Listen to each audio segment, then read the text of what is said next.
Welcome to Daily Tax Savings. This is Tony Novak here to share a few points on saving taxes and staying out of tax trouble.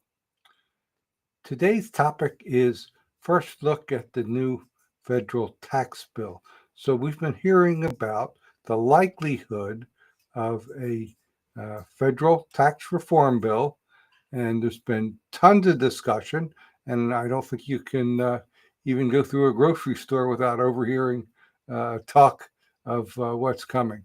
But here's the point: the House Ways and Means Committee posted its first draft, 28 pages of tax law reform bill. We have no idea if the actual law uh, that eventually passes, if it does, is going to look anything like this. However, the point is, well, actually, 2 points. One is that I don't spend too much time on this show or in any other discussions talking about proposed tax laws. Been doing this too long, too many years to know that we can't count on, and it's not worth investing time in planning for anything that's proposed, particularly in this unstable form of government that we have.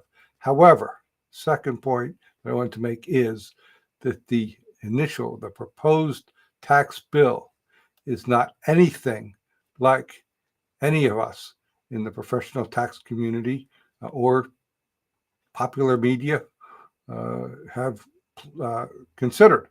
It's in fact, I would almost say it's the opposite of what we expected. For one thing, is a general point, we expected a budget deficit reducing bill. In other words, we thought that this tax bill would save the government money and reduce the federal deficit.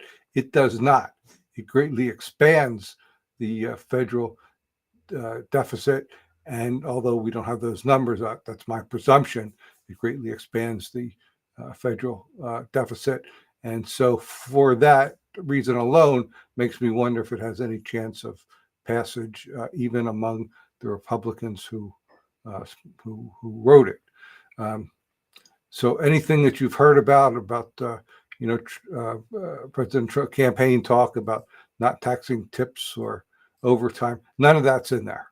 Um, the significant thing for those of us like New Jersey, New York people, there is no proposal to uh, extend the limitations on state and local taxes. So that if it stands, that is huge for us on the coast, where we're currently limited to $10,000 deductions. We would be allowed full deductions, and presumably that would push a lot of us that are taking standard deductions into itemized deductions. So the bottom line is, in general, for my audience, if you're listening to this, the bill as proposed is pretty good. Unfortunately, I just don't have any confidence it's going to stay that way. We will see. Would welcome your thoughts, comments, or feedback on this process now or as we go along, or if you want to talk with me one-on-one about your own tax accounting situation, I welcome that. That's easy to do. Just go to the website taxproblems.cpa and click the Let's Talk button. I'll be back tomorrow with another Tax Savings Minute.